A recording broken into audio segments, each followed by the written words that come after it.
Caroline, I watch Peter Dutton and I know of his passion for keeping Australia strong and safe. And Scott Morrison, to his credit, Peter was, of course, the competitor for the position of Prime Minister a few years back. But those two are joined at the hip on this matter of national security, and rightly so.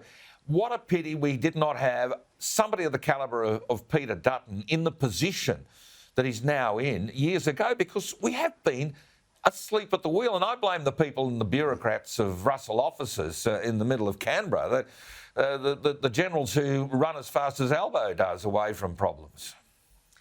Yeah, look, and he has gone in and he's made quite an impact quite quickly. You know, we've heard over the course of the last 2.5 years politicians and various bureaucrats and whatever spouting about, you know, they're keeping us safe. Actually, Peter Dutton, he's the single person in this country whose actual job it is to keep us safe. Yeah. And no one has seemed to realise that. Everyone else wants to talk about it, but he's the one who is actually doing it. Whether you like him or not, he is actually doing it. But the problem we've got going forward, Gary, is when you need an actual plan, you actually need something that's, you know, further than 3 years ahead. You actually need the detail, you need the competence, and that process of making up, particularly when you have to do it in a shorter period of time, is actually a lot harder and requires a lot more buy-in from all sides. And at the moment, and even just looking at the election campaign over the last week or so, you're quite right what you were saying earlier about it being the Seinfeld campaign, because we're arguing over nothing. Yeah. I mean, it's like